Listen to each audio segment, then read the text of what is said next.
কালকে গেছিলাম মেলায় আর আজকে আমার মাথার মধ্যে এতটা ব্যথা করছে কি বলবো। চলো যাই অনিশাদির মাথা ব্যথা করতে। এবার বিকেল হয়ে গেছিল, ঘুম থেকে ঘুমিয়ে তো ছিলাম না, শুয়েছিলাম। বিকালবেলা স্নান ধান করে নিয়েছিলাম, তারপরে এখন যাচ্ছি আমি টুকটুক করে অনিশার বাড়িতে। আর ও দেখছি এসে ও তো স্নান করে নিয়ে এসে পুরো পাগল অবস্থায় রয়েছে।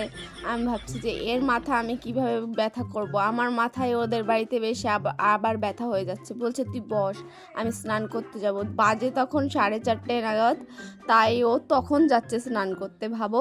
তারপর আমি ভাবলাম যে আমি একটু দোলনায় বসে থাকি গা।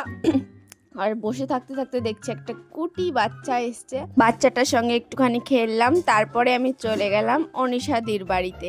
অনিশাদির বাড়িতে আসার পর কোনো গল্প নেই, কিছু নেই। বলছে তুই শুয়ে থাক, আমাদের বাড়িতে শুয়ে থাক। শুয়ে শুয়ে শুধু ফোন ঘাঁটছে আর শুধু ফোন ঘাঁটছে। আর আমি ওর সঙ্গে একটু শুয়ে থাকার পরে আমি বললাম যে তুই থাক, আমি চলে যাই। আমাদের পাড়ায় আজকে ঠাকুর বিসর্জন হবে হয়তো, এর জন্য সব মাইকগুলো এক জায়গায় করেছে যাতে ভাসান ডান্স করতে পারে সবাই। আর এখানে এসেও আমার এতটা মাথা ব্যথা করছিল, তার জন্য আমি ভাবলাম যে আমি যাই, বাড়ির দিকে যাই।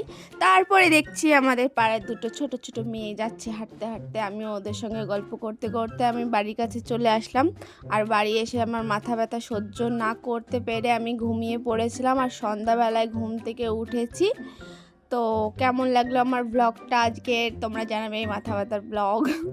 তো দেখা হচ্ছে অন্য কোনো একটা ভিডিওতে, ততক্ষণের জন্য টাটা।